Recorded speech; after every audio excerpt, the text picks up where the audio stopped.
Go. Welcome into a very special bubble edition of Sport Ball. It's your boy Sam.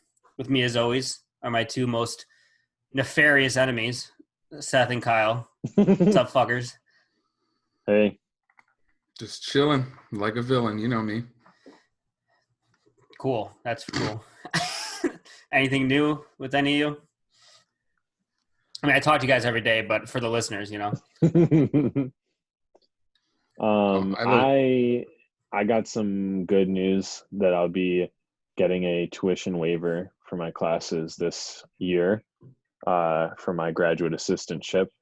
So I'm excited about that, and I won't have to be paying full price for online classes. So that'll be nice. Nice. Every school should honestly do that. No one should have to pay full price to sit Right. in their house and look at a screen. Yeah. But that's America, so. Excellent. Kyle, nothing new with you, I assume? No. I'm just, enjoying life now that we have sports back. I don't sleep anymore until, 2, 3 in the morning with all the games going on. Mainly hockey. Hockey, the Blackhawks have been starting at fucking like 10 at night. Oh, my God. Yeah. It's bubble for you. It's the bubble. That's the bubble. So we should tell the listeners that we're recording this on the night of August 5th, 2020, the year of our Lord. And things in the bubble can change in mere hours, days, seconds. So anything we say may look aged in a few days, and we apologize in advance for that. But what are you gonna do? I gave homework for both of you, which I assume neither of you did. I said, everyone bring in 3 things about the NBA bubble that you want to discuss on this podcast. And we said, fuck 4. You, go to hell. And obviously I have 4 prepared. But first, just what are your guys' initial thoughts of the NBA bubble so far? What have you liked? What have you not liked? Have you been enjoying it? Well, I'd say it's just a joy to have basketball back amidst all the turmoil in our world and everything that's going on. It's just a release to be able to watch basketball again. And they just announced today that there have been 0 positive COVID cases since of like people in the bubble since the bubble started. So that's definitely good news. I think, you could look at it that like it's a little bit unfair that the NBA has all these resources to test people all the time and all the stuff that a normal human in America doesn't have. Mm-hmm. Or you could look at it that the NBA has much better leadership than the totality of the country. So right, it's a little of both. I think. Well, true. The NBA is paying for a third part. Like they're not using. Right. It's not taxpayer dollars or anything. Yeah, right. They're paying for their own services. It's not like they're just getting, the National Guard coming down to test every player every day. Like that is not what they signed up for. Like I have to go test NBA players. But that is a good point that it's like this pandemic really makes you notice how well-run organizations and countries are. We can see that there's good leadership top down in the NBA and not so much in America. So, damn truth. Kyle, what do you liked about the bubble so far? The content coming out from having just like all the players together. If you don't follow at NBA Bubble Life on Twitter, I'm sure they have an Instagram too, but I don't know. It's just top-notch content. I'm pretty sure it's like some guy that just scours Instagram Live, Instagram videos, Snapchat videos, everything that every player in the bubble has been posting, and he just posts recaps at the end of every day and throughout the day. So, we found out that Myers Leonard is the absolute shotgun champ. Absolutely outrageous how fast. I'm not even sure the can touched his mouth before he was done. I don't know how he does it. He just opens his gullet and it just gets like absorbed. It's nuts. I think he was I watching highly the Pelicans eat, and then he learned highly from them. recommend anyone that hasn't been following NBA Bubble Life Instagram or Twitter. Kyle, that would have been the dream job for you. I don't know why you're not running that account. I really fucked up. I'm not gonna lie. That's all I do every day, anyways. Yeah, it's been really enjoyable so far, and the on-court product has been incredible. I mean, we kind of thought maybe players would be out of shape, they'd be rusty, but the games have been super intense. It's a playoff atmosphere already. I mean, like, people are mostly in shape. The games are really, really good, and the production of it I've really enjoyed. I mean, I don't really miss the fans of the arena at all. I don't either. I honestly don't want fans to come back, but I know that's we don't need them. Yeah, they do a really good job of like blacking out what where the arena would be and like having the virtual fans and crowd noise pumped in, so it works well. It really just feels like basketball, Maybe that's because it's what it is. They're playing with a basket and they have a ball in their hand. That's weird. Yeah. All right, should we stop fucking around here or what? I didn't think we were fucking around, but yeah, we can stop it. All right, let's get down to what are we calling this? Our three bubble things, our bubble trifecta. Three things, your bubble here now. What do you think? Our bubble 3, kind of like a bubble tea, but add an R in there. Okay. I really could go for some. I've been dying for some bubble tea recently. I love bubble tea, dude. Big bubble tea guy here. All right, fine. It's our bubble 3. I told you guys I want to start with my first bubble thing, my first bubble tea, you might say. And the first thing I wanted to talk about is the race for the 8th seed in the West. And as we know, this probably will have little to no bearing on the rest of the playoffs, but it is certainly one of the prevailing topics so far in the play-in games in the bubble. We have, dare I say, 4 teams that are legitimately in the race. I thought I might just go through each of the teams and we can kind of quick give our feelings on them. So right now in the 8th seed are the Grizzlies, who we know we love, led by none other than Jonathan Morant, full name. I love Jonathan Morant. And so they still have – I took a couple statistics from Kevin Pelton's piece on ESPN today. Keep in mind, this is the 5th once again for our listeners, so these odds could certainly change by the day. But they still had the Grizzlies at 61% to finish 8th, 28% to finish 9th, and 41% to make the playoffs in general. But, they are now, as of today, 0-4 in the bubble. Yeah. This piece was written when they're 0-3. So, but they're still favored to make the playoffs. But it sounds like there's absolutely basically 100% going to be a play-in the West, which we always knew was mostly likely. But since the Grizzlies have gone 0-4, you can basically count on it now, because all the 9th seed has to do is be 4 games behind the Grizzlies for that to happen. So another scenario that's arising is that the Grizzlies might not even make the play-in in general, if they keep losing, which would be kind of wild to think about. For that, to be honest. Yeah. And so here's the rest of their schedule, which is it's really tough. So they lost to the Jazz today. I'll give you a little sound effect so you know how I feel about each team, all right? So they're playing the Thunder next. The Raptors, the Celtics, and the Bucks. The Bucks might be resting their starters if they had the first, the 1 seed, and they lost to the Nets. So who's to say for the Bucks? But I mean, realistically, the Grizzlies need to win. They definitely need to win 1, maybe 2 of these games to even be in the play-in.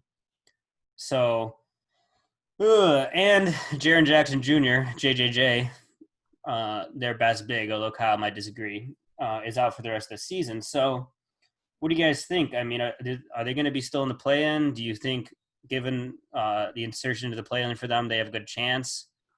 Or are you guys just out on the Grizzlies now? Yeah. We're halfway through the 8 games. They haven't won any. They got an offer.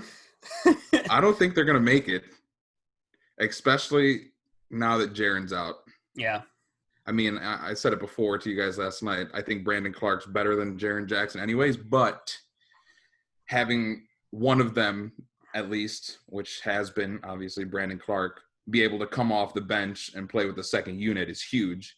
And not having one of those versatile big men that could shoot threes like Triple J and Brandon Clark can definitely, puts a damper on their game plan. And now we're seeing Grayson Allen play, 15 plus minutes a game. I like And it's Grayson. like, fuck Grayson Allen. Fuck dude. So,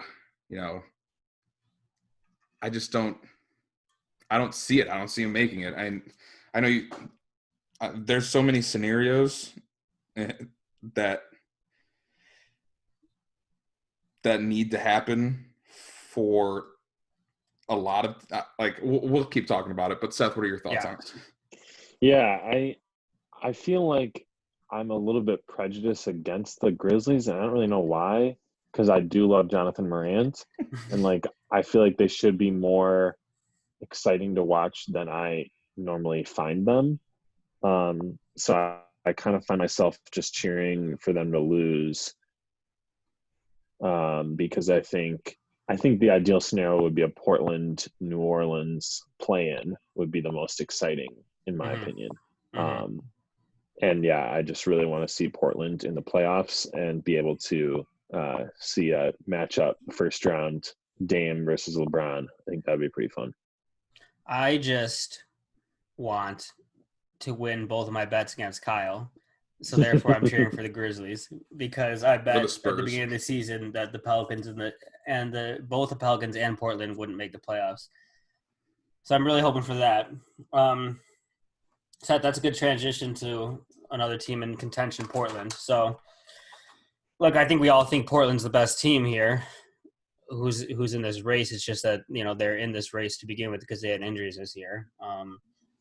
And like Seth said, although the rest of these teams would be easy fodder for the Lakers in the first round, I think we all think that Portland could give them a little run just because of their electric backcourt and the fact that the Lakers don't really have too many players left to guard those guys. So they do have still a 15% chance to make the playoffs according to the projections. And I think that's so low because of their schedule, right, which we've talked about. They have sound effects again. They got the Nuggets. They got the Clippers. They got the Sixers, which who knows, right, with the Sixers.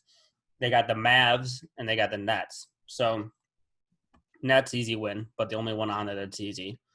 And I kind of think that, although Portland does have a tough schedule, like I said, I think they're the best team in this race, and I just have more confidence in these other teams that they can pull out games against anyone. I mean, they just beat Houston last night, right? So although they have a tough schedule, Portland can hang with anyone. We know that, right? Yeah, especially with Nurkic back. He's such an insane X factor for them that they haven't had all season, and obviously we've seen it over the first 3 games that they've played in the bubble, but he's the Bosnian sensation. That's what he is. Yeah, he's like a less athletic. I don't know if he's less athletic. He just looks it, but like a less athletic Bam Adebayo. I like that comparison. He's a really good passer. I miss Nurkic, man. I missed him, and he's back 100%. Yeah, he looks fucking phenomenal. Nurk was one of my 3 big things.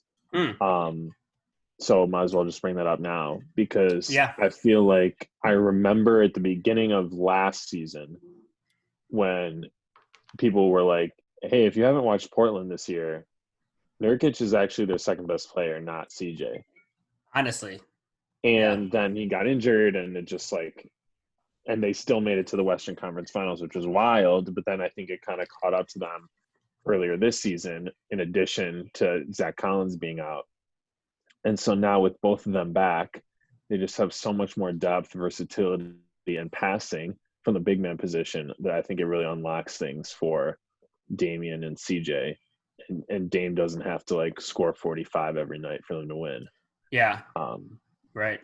So I've been really enjoying watching them, and I feel like they're going to be the 8th seed, but they're just as good as any non-LA team in the West, I feel like.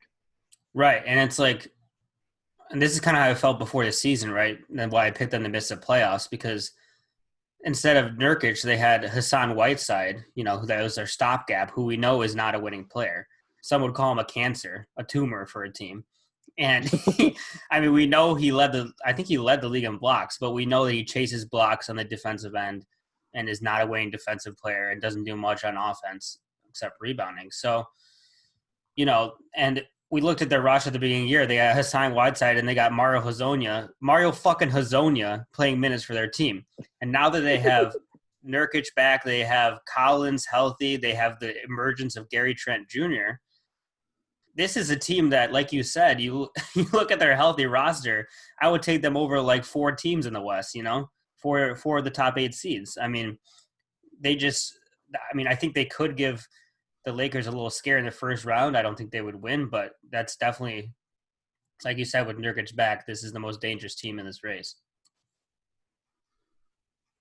Yeah, 100%.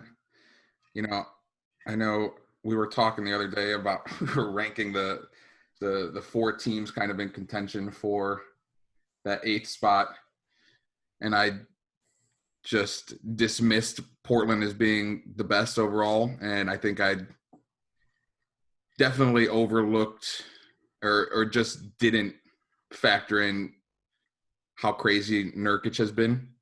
I was just looking at, if Zion's going to be playing, like 30 minutes a game, then they're like a shoo-in. But after taking the last day to think about it and what you guys have just said about, Nurkic being back and Carmelo Anthony's skinny so he can actually move. Melo looks good. And Gary Trent Jr., of course, just lighting it up off the bench. Like, for some reason, Gary Trent reminds me of like when Fred VanVleet was coming off the bench for the Raptors last year. I don't know what it is, but it's just like he's someone that could come in and just get extremely hot out of nowhere and just drop like 30 points. And you're like, what are you going to do now when you have this guy coming off the bench dropping 30 and then you got to worry about CJ, Dame, and Nurkic as well. So if he gets on one of those runs similar to what Fred VanVleet did last year, yeah, I could see them making obviously a run, but I think completely healthy now, they are arguably the 3rd or 4th best team in the West. Honestly, right? Who would you take over them? Obviously the 2 LA teams, maybe Houston, maybe the Nuggets, but like Denver, but that's about it. They could beat any of the teams under the LA teams, that they're just as good as them. They made the Western Conference Finals with this roster last year. We know that. So and the team's definitely better now than it was last year. So. Right. The other thing I was going to bring up was Melo, because I feel like in his last 2 stops in Houston and OKC, it was like he just couldn't hit catch and shoot threes anymore. Yeah. And then now suddenly he's like back to being like a passable.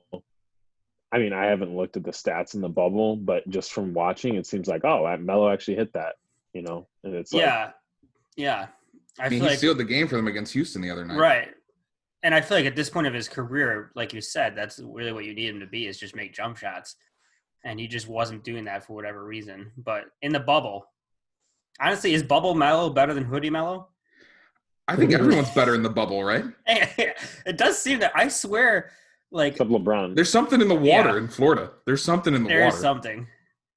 Like you're talking about Gary Trent Jr., I feel like I haven't seen him miss once in the bubble. TJ Warren hasn't missed once in the bubble either. TJ. Another Fucking junior. TJ. Those juniors, man.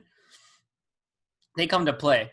Okay, well, sad that you're done with your one of those big things, because I'm going to move on to the Pelicans. One of your bubble threes?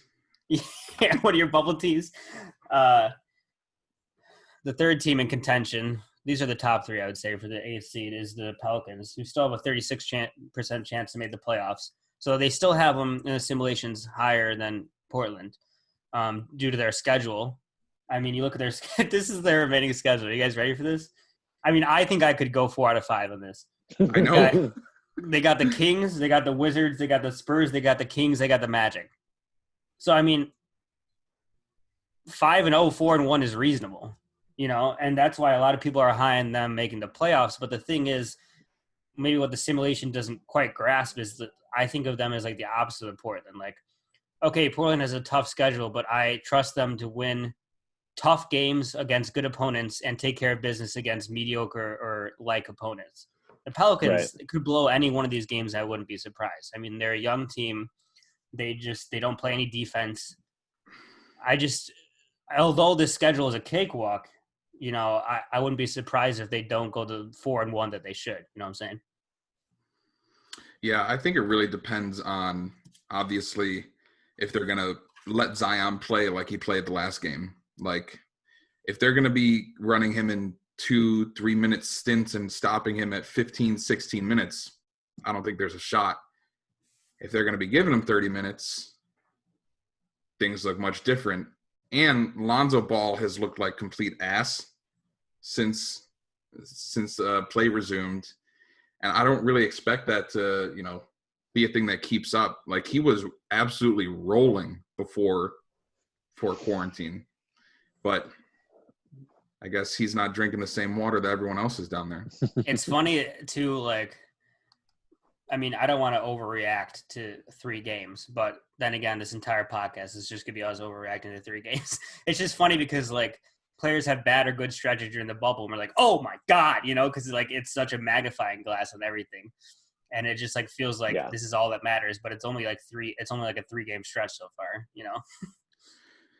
Yeah, so the interesting thing, right? So the Pelicans, they say they win out and they end up 6-2 in the bubble. The Grizzlies only need to win. They need to win 3 of their next 4 games to overtake them and keep that spot. But they still could be the 9th seed, right? The Grizzlies, you mean? The Grizzlies could be the 9th seed, yeah. Mm-hmm. I guess, yeah. It's just the percentages for Grizzlies, Blazers, and Pelicans. It's like a matter of one game, right? One game each way for each team. Yeah. It's going to be the last game. I think is going to be the last day or two is going to be crazy in the bubble. I mean, the thing that's going to be crazy is the rule is that if you're within 4 games of the 8th seed, then you're in the play-in. Well, there's going to be like maybe 4 teams within 4 games of Memphis. Yeah. There might not be anyone technically eliminated until the last few games. Which brings me to my next team that we must discuss at least 2 more teams because they deserve our respect. First, I'd like to discuss the Spurs. Now, I in the past have been known to say that I will never watch the Spurs over my own dead body. Okay. But we all know, you're a man devoid of principles. I have no principles, and I'm going to say something blasphemous. I think I like the bubble Spurs. I said it. The thing is different than regular season Spurs. Pop is playing the kids. Exactly. The thing is, LaMarcus is over there clutching his barely injured shoulder, so he's not playing. And then you have DeRozan at the 4, and then you have DeJounte, you have Derek White, and you have Lonnie Walker the 15th. It's just fun to watch them play. And Derek White can't miss a 3 somehow. DeMar DeRozan is like, I think he's 3rd in assists in the bubble. Like, you're really just seeing how good of a playmaker he can be when he doesn't have LaMarcus having to post up on the left block every fucking time. And, you surround DeRozan with shooters and you don't have LaMarcus there. It kind of works. I mean, I don't think they're going to make the playoffs or anything, but, I mean, they might.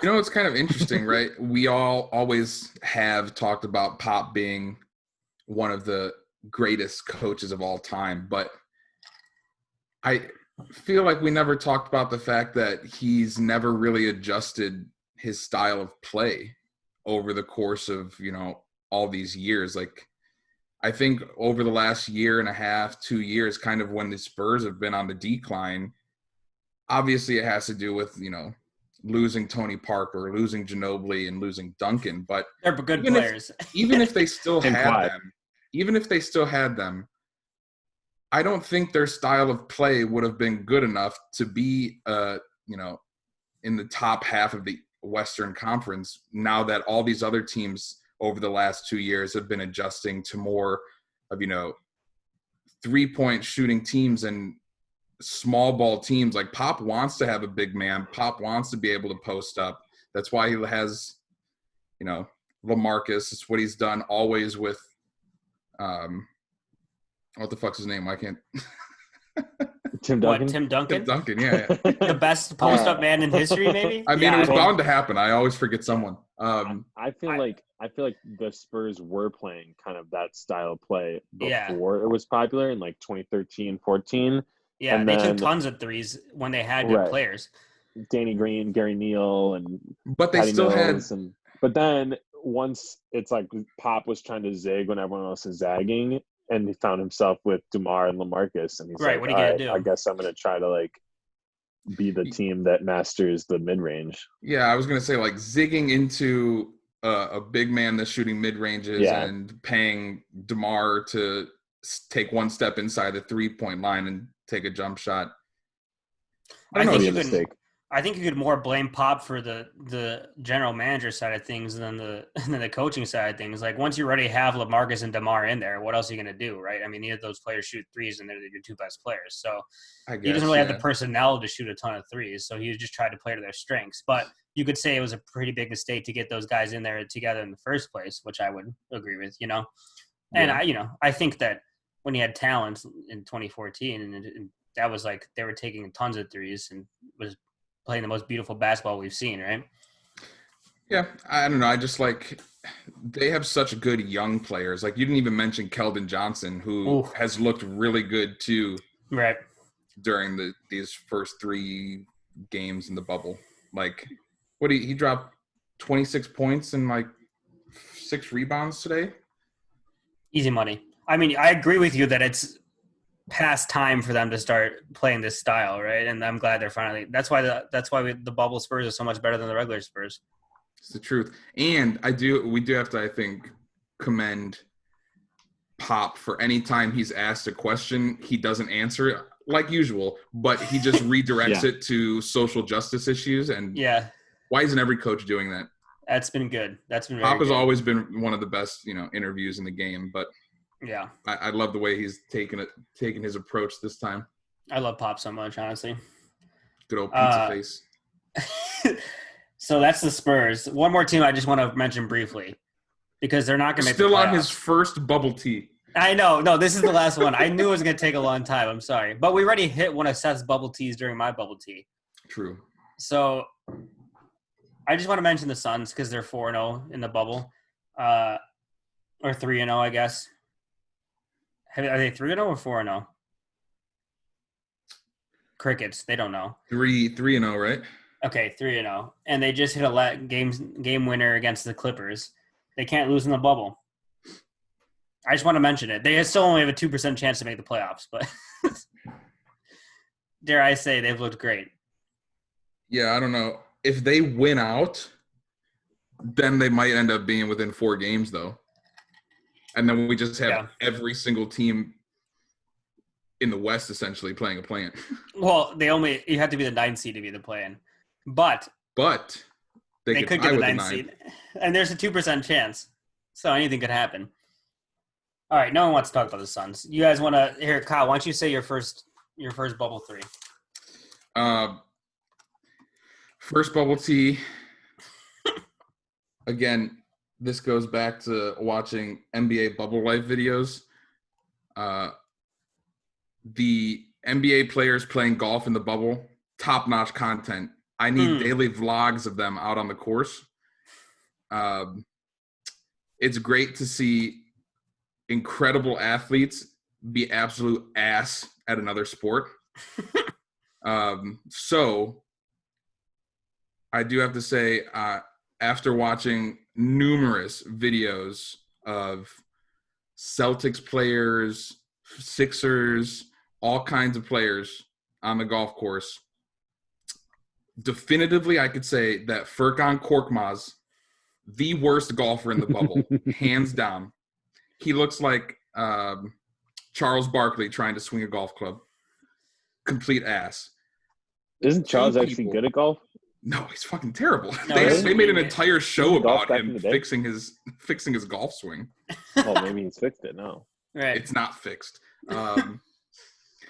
And he blamed it all on having a nervous tick. Hmm. I don't know. 2 players in contention for the best golfer in the bubble based on just 3 to 4 videos I've seen. Josh Richardson Mm. or Jason Tatum. Wow, Jason. Haven't seen Mm. Jason hit a golf ball since he's cut his hair, so I don't know if that's going to affect anything. Ooh. I'll Probably need a would. video to come out to assess, but at this moment in time, those 2 are in the running for best golfers in the bubble based on about, like I said, 3 20-second videos.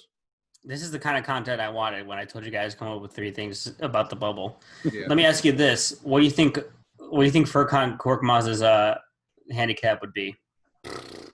We talking like Based 30, on the 40? ones, yeah, at least. He was brutal. So that means he's Worst- shooting like over 100, over 110. Have you seen the videos of Matt swinging a golf club? Similar. Our Very- friend Matt, the only fan of this show, yeah, Yes. he sends it to me for no I reason. can't as if wait to golf. get a text tomorrow morning from him.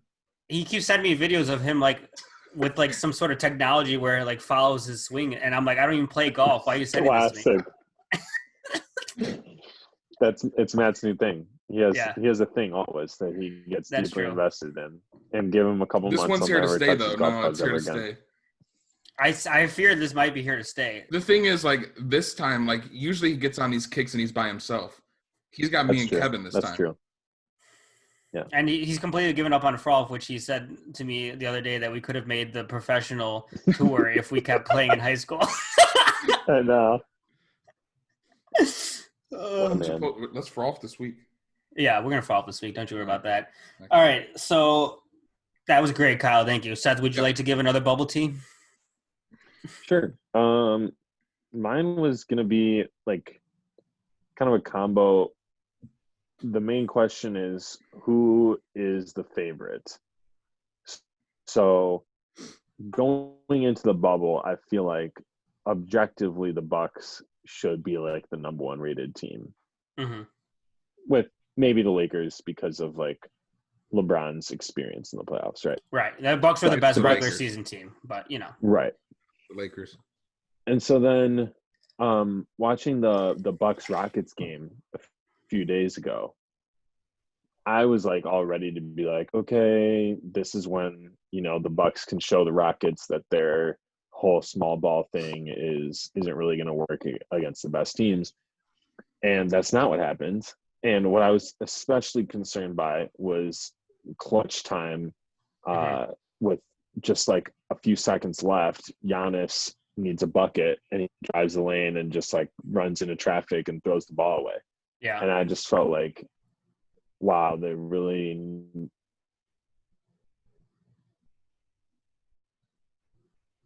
I think we lost him. That's it. Rip to Seth. What do you think he was going to say? He was going to say something about Giannis not being able to score in the clutch, which I agree with. Seth, continue your point about Giannis not being able to score in the final seconds. Yeah, so he just drove the lane into traffic and jumped in the air, realized he couldn't shoot, tried to throw a pass, and it was intercepted. And Mhm. it's like, if they're going to Giannis down the stretch, he needs to be better than that. And I feel like Giannis is so good during most of the game, and it feels like he can get buckets so easily. And it's like, just have him get a running start, and it's over. But then when play slows down towards the end, I don't know. I'm not super confident with the ball in his hands that he'll be able to score. Mhm. So I didn't expect to have that concern about the Bucks, but I kind of have it now, and maybe that's just overreacting to one game, and like they're gonna win most of their games in the playoffs by 10 anyways. It's not gonna matter. But I feel a little bit more uncertain, like who the favorite is. I think there've been some concerns about the Lakers too. LeBron not playing super well. I mean, I'm not concerned about that really, but they're missing some guys. Avery Bradley, Rondo. Do they have enough depth? You've got concerns with the Clippers missing some guys, getting all of the guys healthy and available at the same time. And then Toronto is like looking amazing. So I don't know. I'm just kind of wondering, like, how do we rank those top teams, and how much confidence do I have in any of the top teams moving forward? I think I'll jump in here quick, Kyle, before we go. I was just gonna say, for me, it's always been a concern with the Bucks, like you said, that I'm not sure how how well you can run Giannis during the last few seconds of a close game when he can't shoot very well, right? But I still just feel like they're probably gonna. I mean, they're obviously the favorites in the East, and I think that's probably not going to be a huge problem in the East, but I would worry about them beating either LA team in the finals because of that concern. And I think I would still pick either LA team over them in the finals if it comes down to that. Kyle, do you agree with that? Yeah. I mean, I think we know Giannis is one of the greatest players there is in the game, but still his lack of shooting, I feel like, is more of a hindrance than people acknowledge. Like, especially what Seth said when it comes late in the game. Like, that's great, against the Nets or against shitty teams. He takes 3-pointers and he makes them sometimes. But, I mean, I feel like he's not really doing that a whole lot against the top teams because he knows that he's not good enough at it. Mm-hmm. And a team like Houston, who's just so good and versatile defensively and has anyone that could switch on to him, that's a hard thing to do. Like what Seth said, when he's driving to the rim, he's going to run into someone. They're not just going to get out of his way. Like, the Houston players know where to be at on defense and how to leverage their situation. And it's just not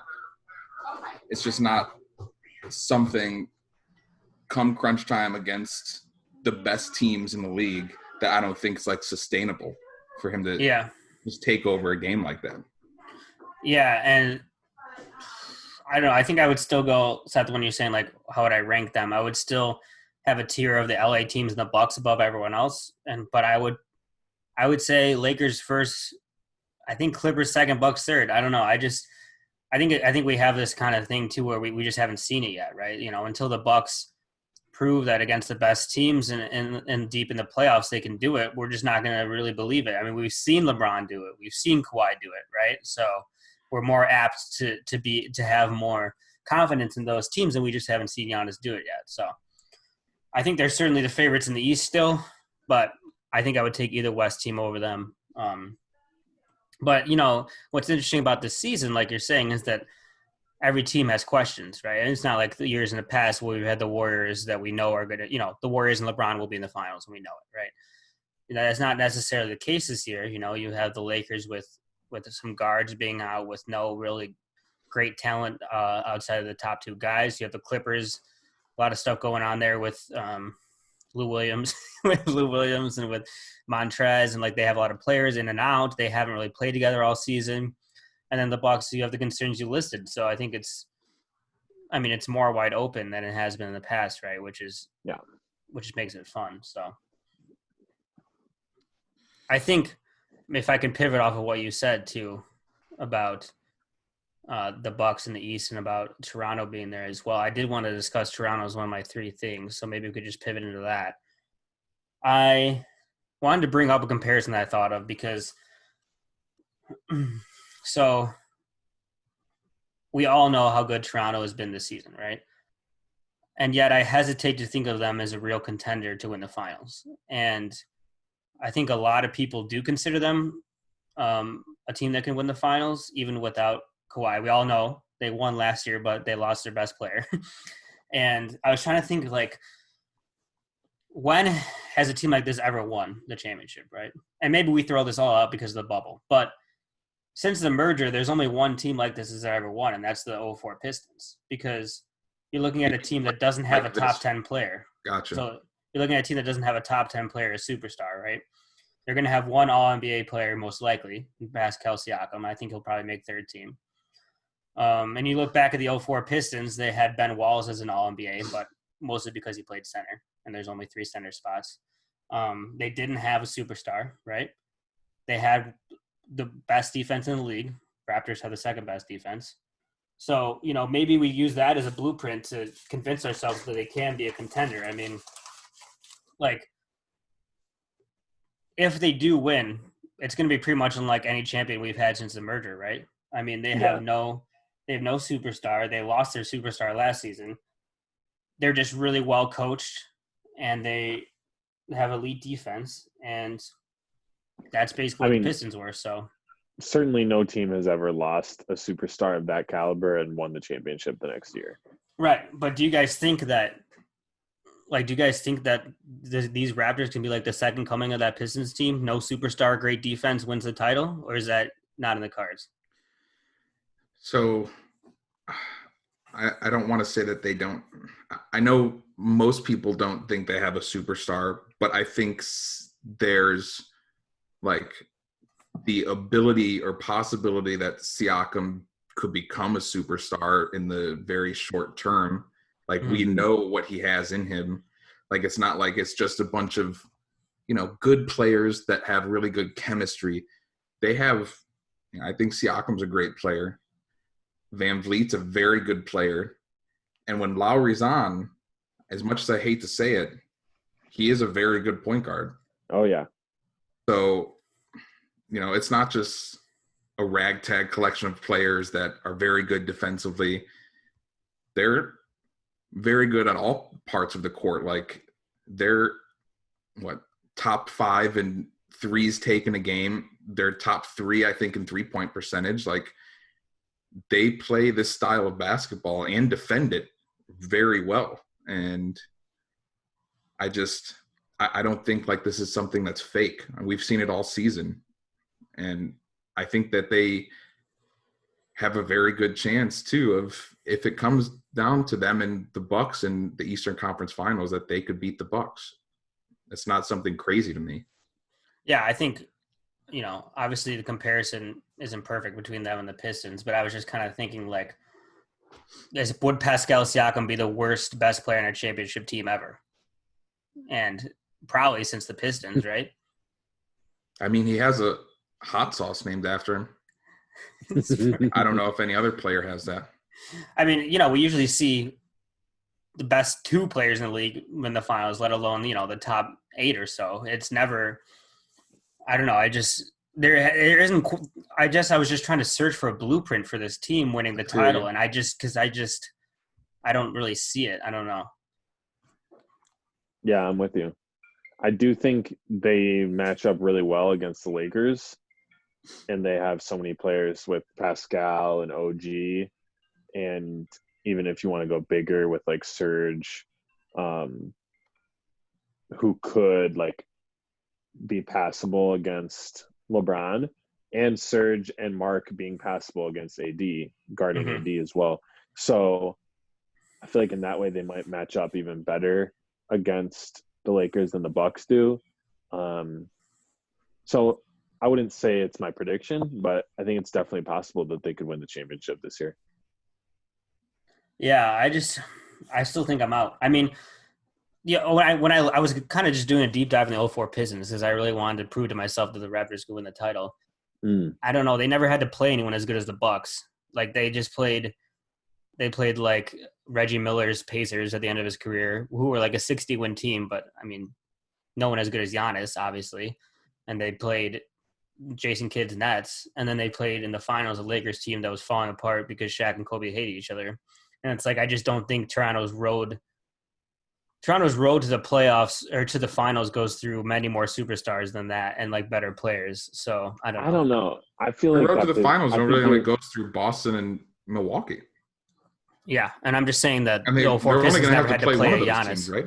Yeah, I'm just saying the 04 Pistons didn't have to play a Giannis or a LeBron, The 04 Pistons, though, were a juggernaut for years. I mean, they were one of the best teams in the East from like 03 to 07, 08. So I don't know. I think so are the Raptors, though. I mean, they've been the number one seed for years. Yeah, so I think it is comparable, and I think the Pistons' road was not easier. So I think I disagree with your assessment. I think that could happen. I It don't just think comes it's down to having to compare decades again, and I don't like doing that. Yeah, I just wanted to kind of think. I don't know. I mean, obviously, very different teams, of course. I just wanted to kind of contextualize it because it's such an odd contender, you know. And I don't know. You I would be surprised if they made the finals. That's the conclusion I came to. would be surprised. Yes, So from the East, you think it's hands down got to be Milwaukee or Boston? I honestly. Or are you I don't thinking know. like the Heat or the Sixers are going to make a run? The Sixers haven't been great. I know, right? I know. I guess I would. I guess I would be surprised if anyone but the Bucks makes it. Honestly, I mean, would I be shocked? Which is just a slightly more intense surprise? No. I would be mildly surprised if I looked up and the Raptors were in the finals. I guess. I just don't. I'm not. I just don't believe in them as a title contender. Really. There, I said it. What does that make me? But doesn't the fact that Siakam is basically Giannis light with a plus jumper and 3-point shot Well, change the I conversation? don't see a hot sauce named after Giannis. So That's what I'm saying. There's no spicy P in Milwaukee. I don't know. It'd be interesting to see. I mean, look, they're a great team, but I just don't see it. Yeah, I always write off the East, but when it comes playoff time, there's always more than just like there's one team that always dominates the East, but in the playoffs anything can happen, and Sure. I think it's got to be Milwaukee, Boston, or Toronto at this point that makes it to the finals from the East. You know, I honestly, the top four in the East are just as good as the top four in the West in my mind. I mean, you know, once you get past the LA teams, like I think I like Boston and Miami and Toronto better than the Nuggets or you know the whoever the fuck the 4 seed is now, the Jazz or the Rockets. I don't know. I feel like obviously once Not you the get Rockets past yet. like the 6th seed, the East is ass. But Yeah. at the top, pretty comparable in the conferences, I would say. Mm-hmm. All right, someone else do their bubble tea. Who's up, Kyle? Yeah, I mean, mine kind of goes off of what Seth was talking about too, because it deals with the Rockets. Obviously, I bring them up. They've looked great since the restart. You know, every year there's always the same questions of come playoff time, what's James Harden going to do? But I think obviously, you know, you take 4 months off during such a rigorous schedule and season. You let this man rest. He's one of the best, if not the best scorer on the planet. He's best Russell with rest, they say. Yeah, he's best with rest.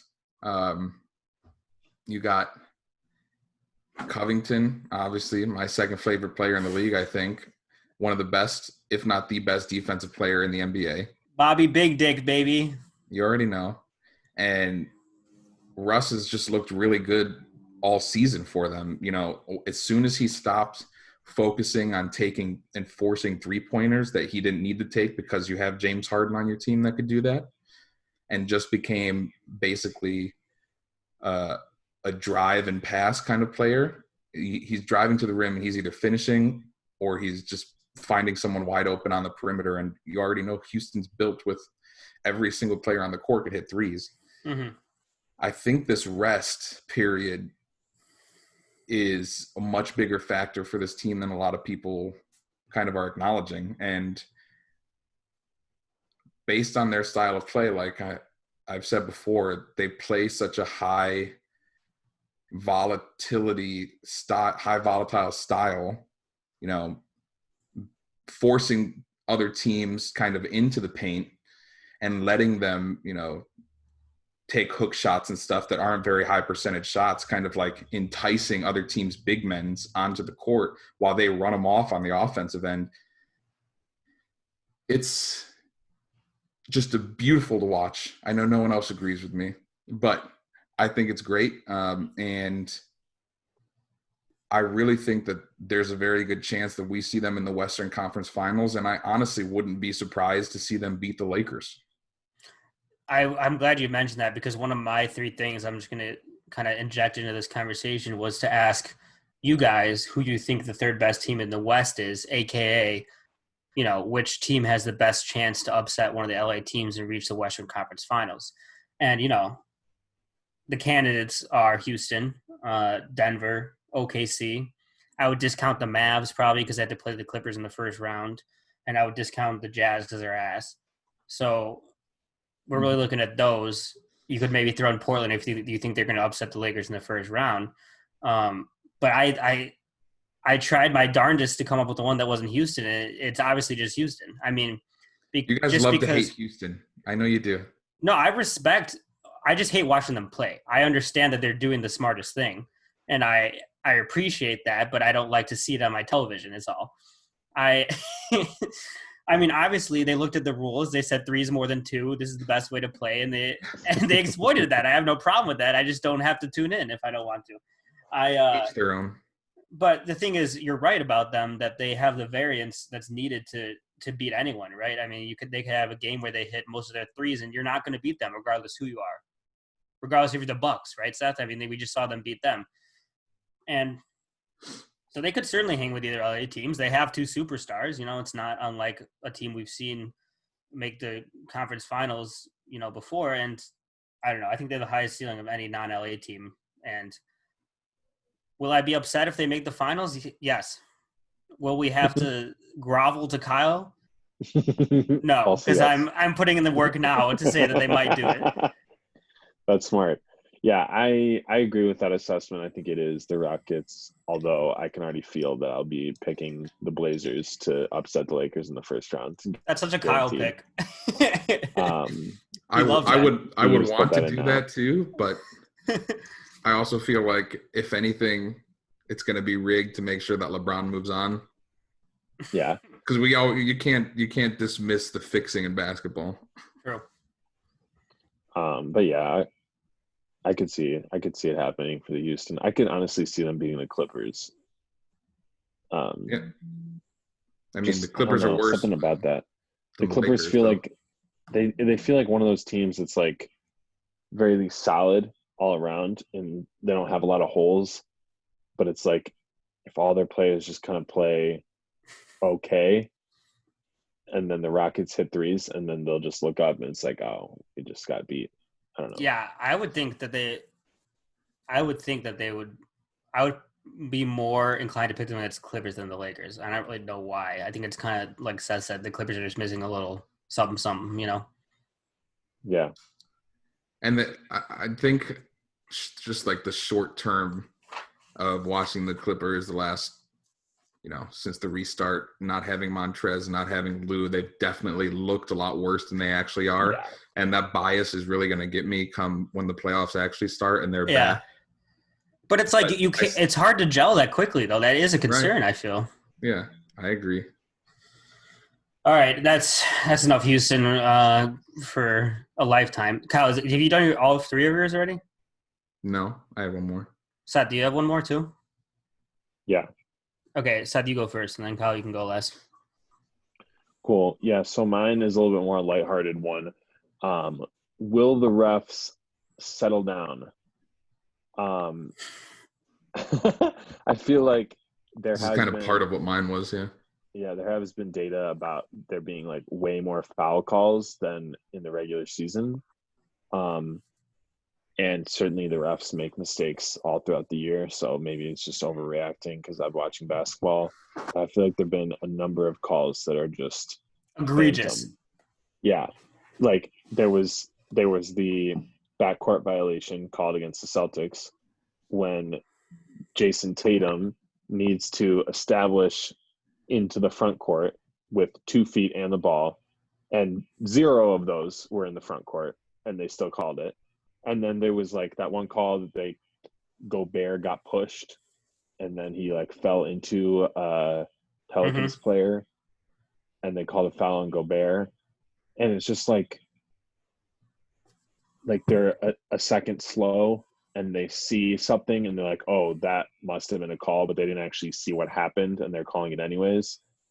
So I've been pretty frustrated by that, and just all the free throws and everything that's happening is I wish we could get more into the flow of basketball and less stoppages and all that. So Mhm. I don't know. Oh. We'll see. Maybe the refs are just a little rusty as well. See, the thing is, my thought on that, and that was kind of part of my last bubble tea, was having to do with the lack of fans. I think, or I feel like the refs are able to make more calls because obviously players on the court and Yeah. reactions and stuff are so much more audible. Like they're not fighting with trying to drown out the fans and focus on the game. Like all they could do is focus on the game, and all they could hear are the players talking shit to each other. Like we saw the other day, Tatum, what do you say, fuck or something under his breath to himself. and got called Himself, for yeah. The technical, Right. That's like, all the technical fouls too have increased because of But- that. Yeah. yeah, I feel like the lack of fans has really contributed to has a strong correlation to the increase in foul calls, because it's easier for the refs to hear and focus on things than they normally do. I definitely agree with that. All right. Yeah. So it's settled. Holy shit, we agree on something. Well, I guess that's a good spot to end. I don't have anything else except for, okay, you know how they have the the things on the back of their jerseys? So, which is Their great. names, All these, their numbers, yes. their social justice Kyle. misuse. Yes, thank you. Misuse. They have social justice messages on the back of their shirts, which has been great. But they also added the players' names in. I'm so glad on they the did bottom, which is great because Yeah. I kept on not realizing who it was. But Yeah. we all must become aware now that Paul Millsap's jersey now says "Vote for Millsap." So, because he's number 4. I think it's really just he's only playing basketball as a campaign for himself. He is going to be running with Kanye for president. Oh God. Vote for I did Millsap notice and that too, Kanye. though. Yeah. I feel like there might be another player that has that same setup. Someone else definitely has vote. I was watching them earlier. I can't think of who it was though. Like, But they yeah, have to be maybe the it number wasn't 4, 4. though. Maybe it wasn't 4, Yeah, but it I wasn't just read 4. it as like Yeah. vote whoever. Yeah. Yeah. That's funny. All right. Well, that's just a little bubble humor to lighten your day from the bubble 3. We are the bubble 3. Anything else to say, fuckers? Never. Go Blackhawks. Oh, Go Rockets. Go White Sox. On the third day, he rose again. you already know.